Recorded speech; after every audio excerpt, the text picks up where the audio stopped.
Well, hello there, everybody.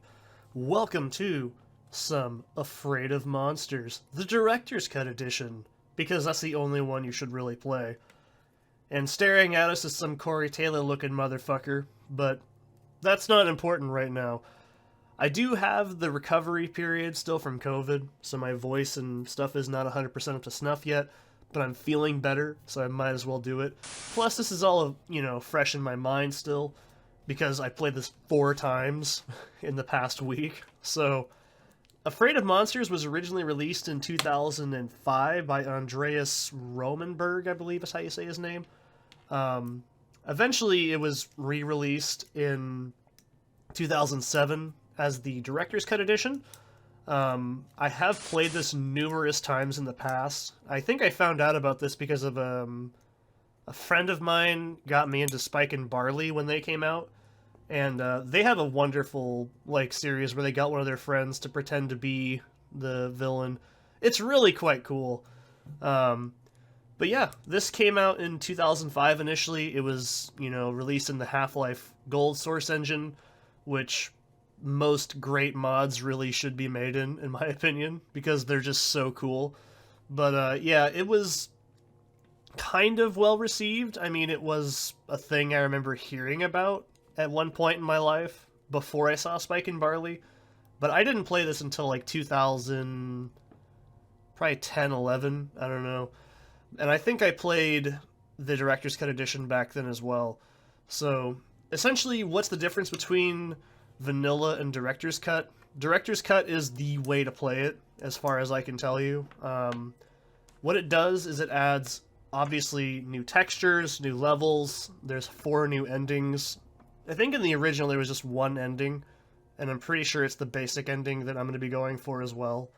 But what it does is it adds, new, skins for the monsters, so they're not just, reskinned hound eyes and, bull squids and stuff, basically.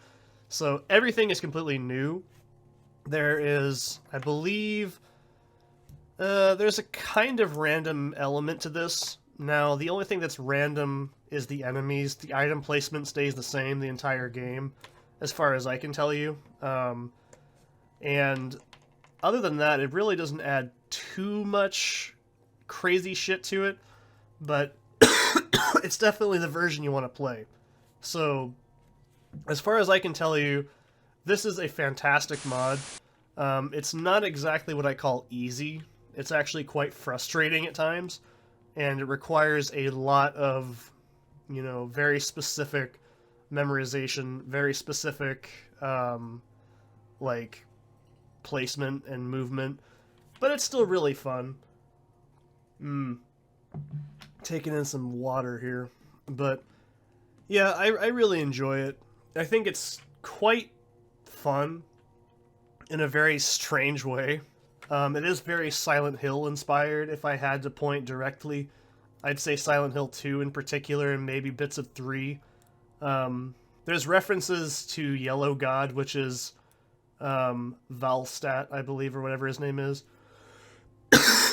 From, not Valstat, it's Valete, or whatever his name is. He's the Pyramid Head replacement, basically, for that game. But, yeah, it's quite inspired by things like that. I can definitely tell there's some Blair Witch inspiration in here as well.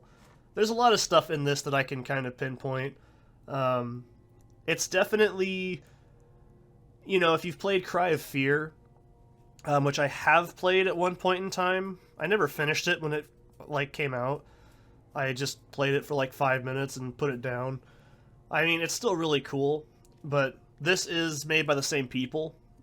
Most of the music is made by the creator, Andreas. So it is pretty impressive the amount of work he did. And I think he started this when he was 13 and then finished it when he was 14. So it's quite impressive that the amount of actual effort that went into this. I mean, I myself am an independent person too, so... And I made my first mod ever was a horror mod for Half-Life, or not Half-Life, but Doom. And I also made the soundtrack, so go figure. It's called Ulcer. But I really, really love Afraid of Monsters. the basic premise, and I might as well start the game up as well.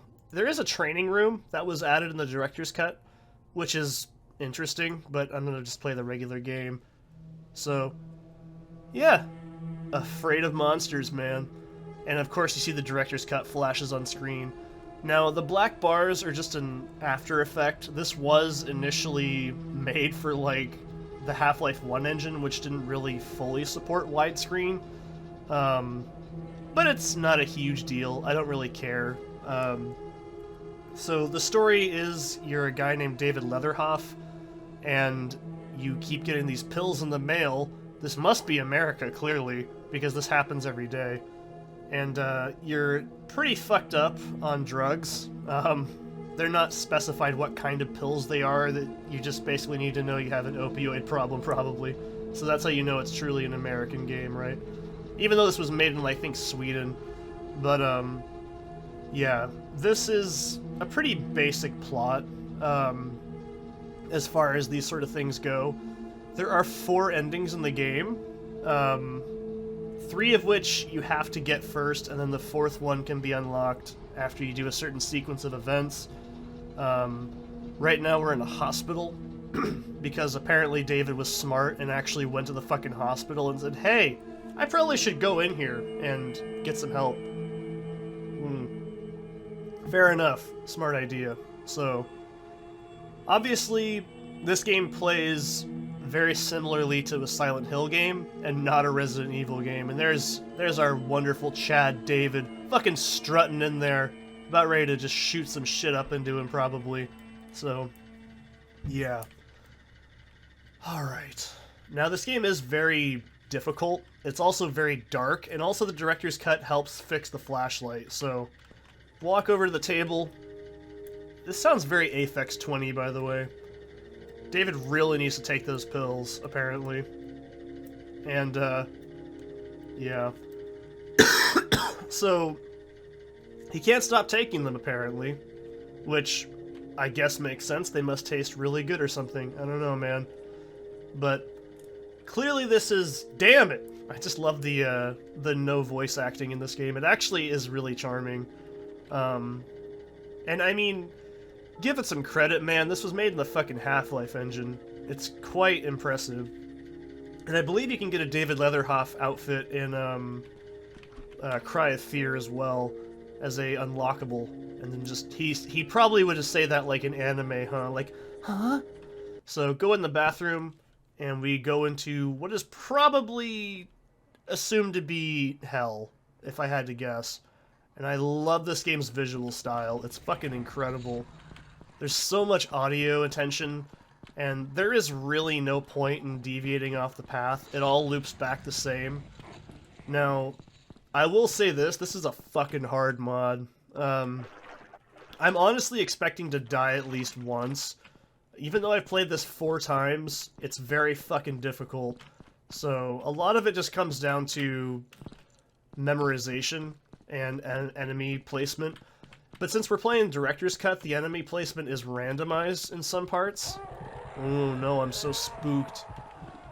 I will say this, if you're expecting me to jump up and down like a fucking 2010 era YouTuber, that doesn't happen to me. I don't really get scared in games at all, and it's very unlikely that I will jump, because I've also played this game 1,000 times. Okay, 4 times. But I would love to say this is a very fucking well-made, atmospheric, creepy-ass environment. Now, if you don't follow these fucking Pac-Man power pellets, basically, out of here, you will die. It's an instant kill. Now, apparently David did what every outstanding person does, and fucking passed out in a bathroom on drugs. So, that's not cool. Now, the hospital is broken up into a couple portions, but I'll get into it later, so...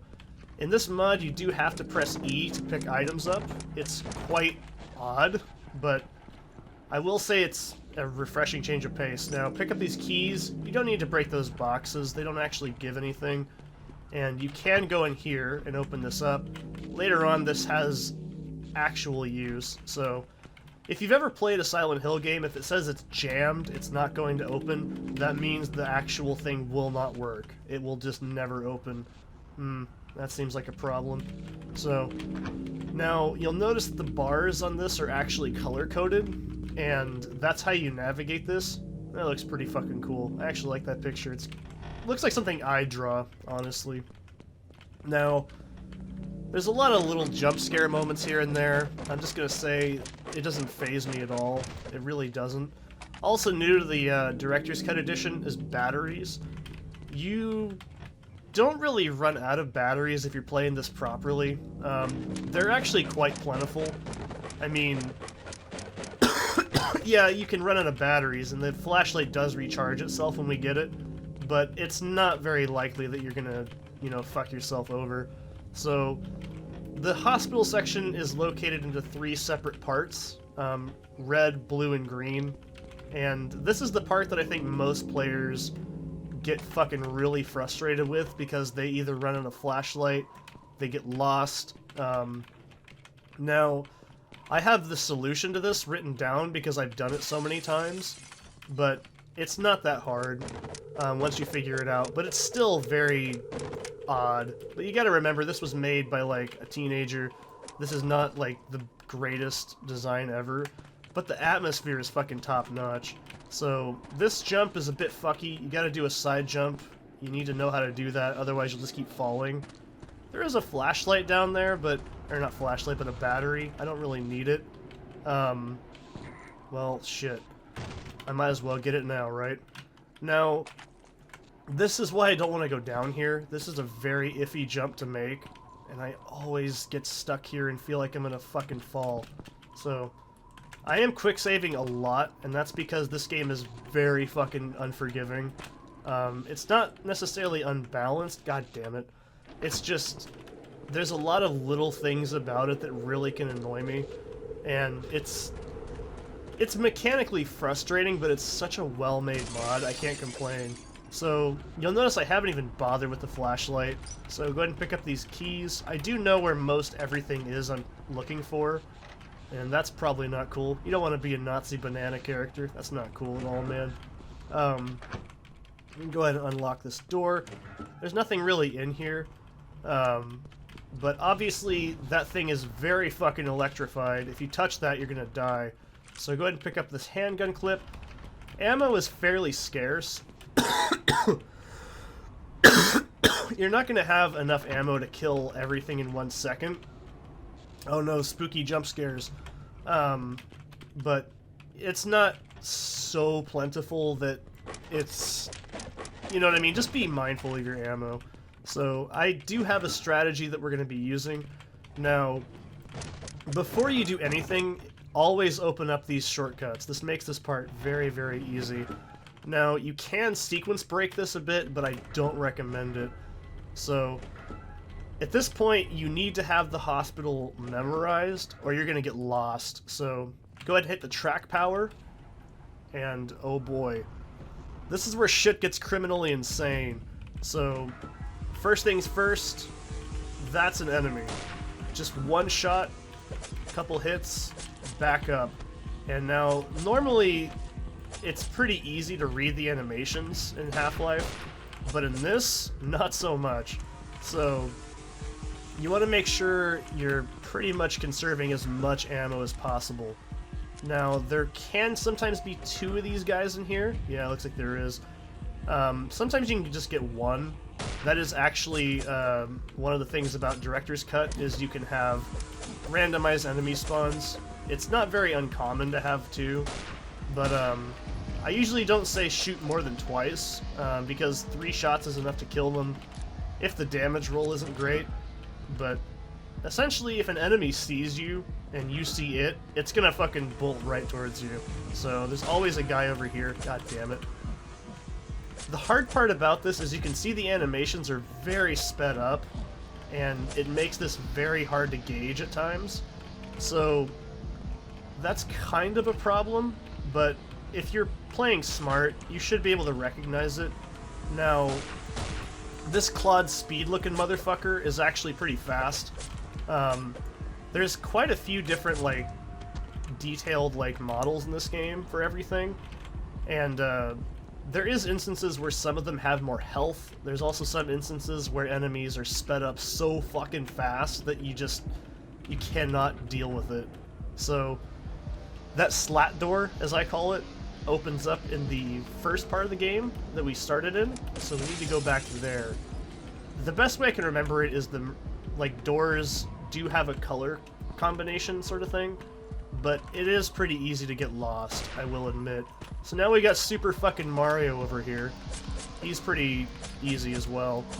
A lot of these ones are always scripted to be in here. Now don't worry too much if you get hit. I was gonna say that... oh shit. If you take damage, you need to recover your health with pills. Much like They Hunger, there's no armor in this. I believe there was armor in the original release of the game, but in the director's cut there is no armor. You're only you. So, I don't like shooting more than 2 shots in this point in the game because it's very easy to run out of ammo. There's not a lot of ammo to deal with enemies at this point. So, keep in mind, you want to remember the color of the doors and stuff, because that's the only way you're going to remember where things are at.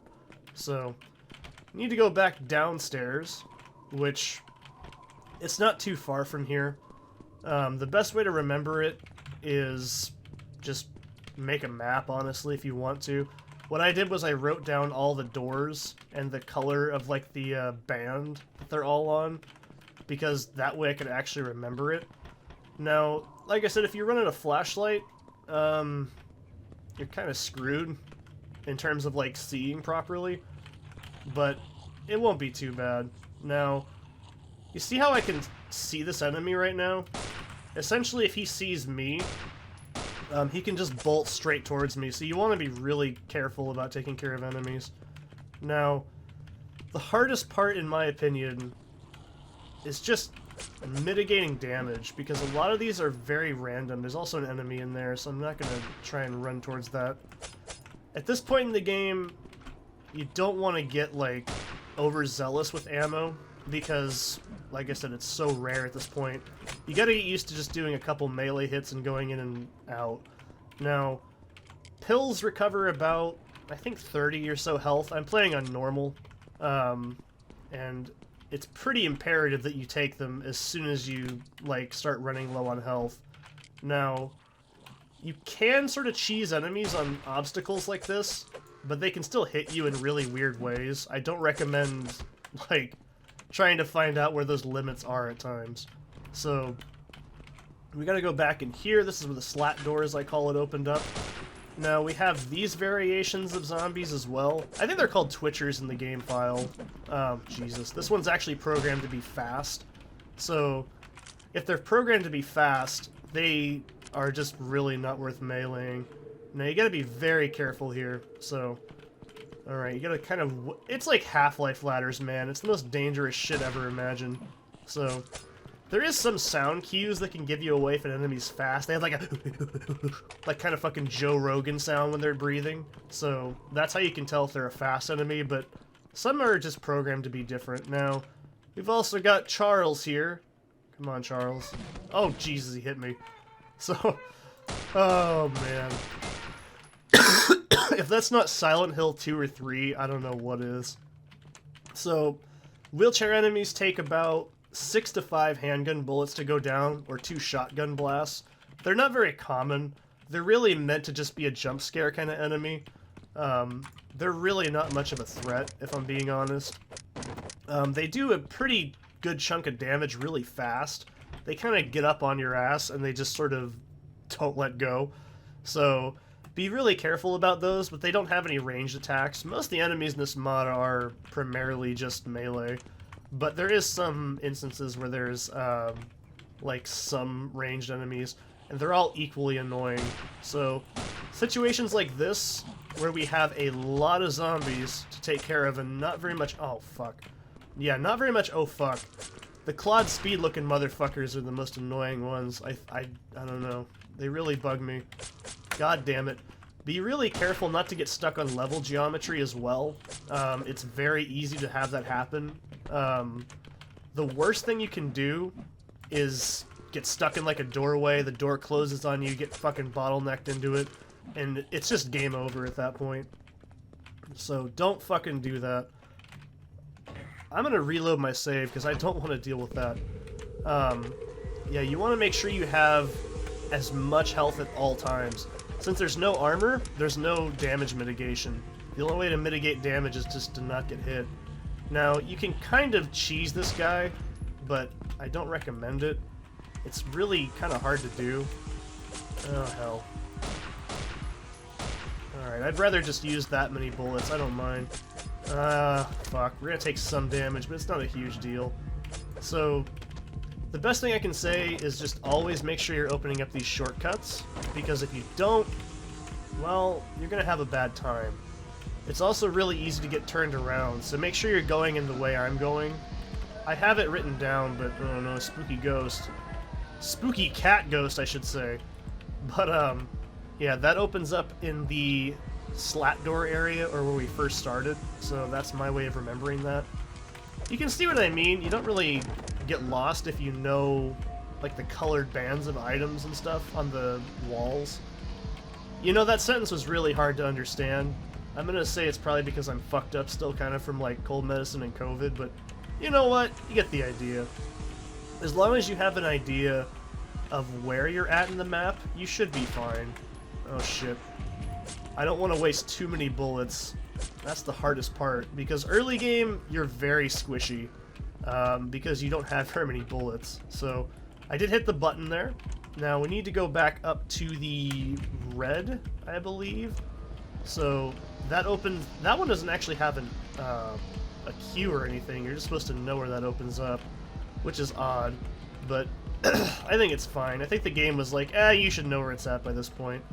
Maybe it was intentional. I don't know. I'm not going to lose sleep over it if it wasn't. So, we need to go up here, and then take a left at these double doors. And, oh damn it, I cocked it up. This is the hardest part, is you get turned around and everything looks virtually identical to everything else. Oh, go to hell.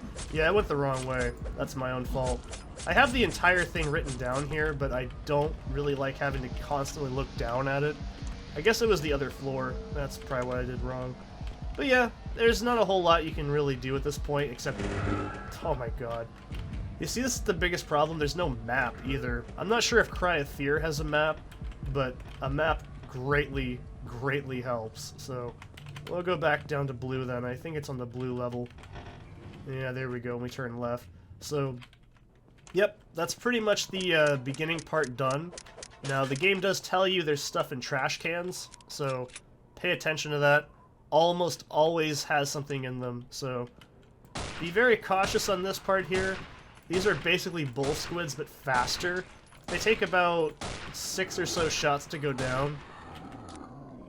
Yeah, they're pretty fucking cool. I like these enemies. Now, this part is pretty tricky, so... be really quick about it, and then just go into the corner here and just fucking mash. Don't worry about the enemies. They're not going to really be a problem. So, awesome. Now go ahead and... This part is a little bit easy to sequence break, but I don't recommend doing it because you actually miss out on getting a shotgun, which is damn near essential to beat the game. And... Ugh, excuse me.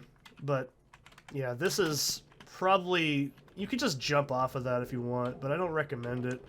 It's not a good idea. And, all I can really say is the Silent Hill influence is so heavy. So this is the head crab replacement. This one in particular has a shitload of health. I don't know why, but I guess just to introduce it.